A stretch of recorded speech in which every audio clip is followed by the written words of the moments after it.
নানা মুনি নানা পথ, নানা মুনির নানা পথ, সর্বনাশ করো না তোমার, ধরো আনন্দের পথ, করো আনন্দের শপথ।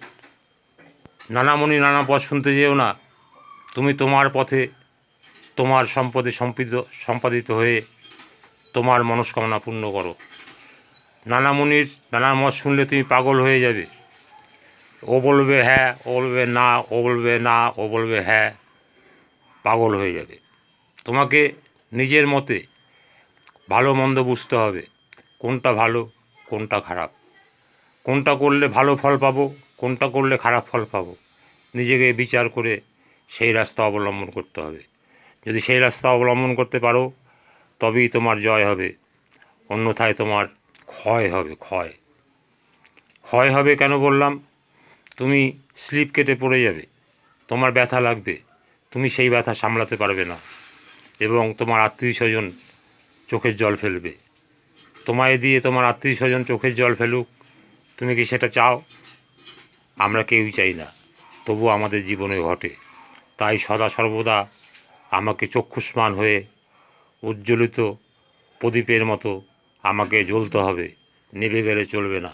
আমাকে সহমর্মে আমাকে উদ্ভাসিত হতে হবে, আমাকে উজ্জ্বল তরঙ্গে চলতে হবে, উজ্জ্বল তরঙ্গে আমাকে বাঁচতে হবে।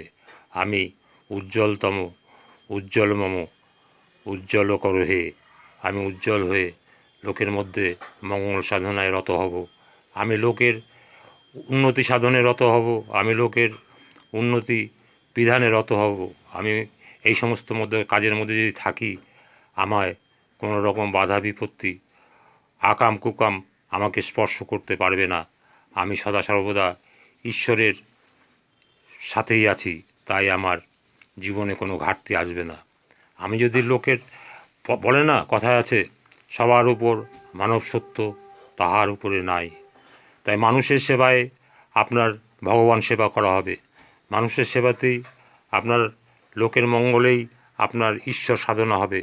তাই আপনাকে মানুষের মঙ্গল, লোকের মঙ্গল, ঈশ্বর সাধনার মূল ব্রত ধরে আপনাকে জীবনযাপন করতে হবে। দেখবেন বাঁচতে ইচ্ছা করছে, বাঁচতে কত শান্তি, কত আনন্দ। এই আনন্দ আপনি লোককে মুখে বলে বোঝাতে পারবেন না, আপনি আপনার অন্তরে ফিল করতে পারবেন। অন্তর মম বিকশিত করো, অন্তর করো হে, বলে না, অন্তর মম বিকশিত করো, অন্তর করো হে। অন্তরটাকে বড় করুন, অন্তরটাকে সংকীর্ণ করবেন না, অন্তরটাই আপনার সব। অন্তর, আত্মা অন্তর, এই দিয়েই আপনার জীবন পরিচালনা করুন। দেখবেন কত শান্তি, কত আনন্দ, কত বাঁচতে ইচ্ছা করছে। মনে মনে ভাববেন, না, শ্রেষ্ঠ পথ অবলম্বন করেছি, আমি ঈশ্বরের পথেই আছি, আমার আর বাঁচার জন্য চিন্তা করতে হবে না। ওগো বাঁচাও, ওগো বাঁচাও, ওগো বাঁচাও বলে চিৎকার করতে হবে না।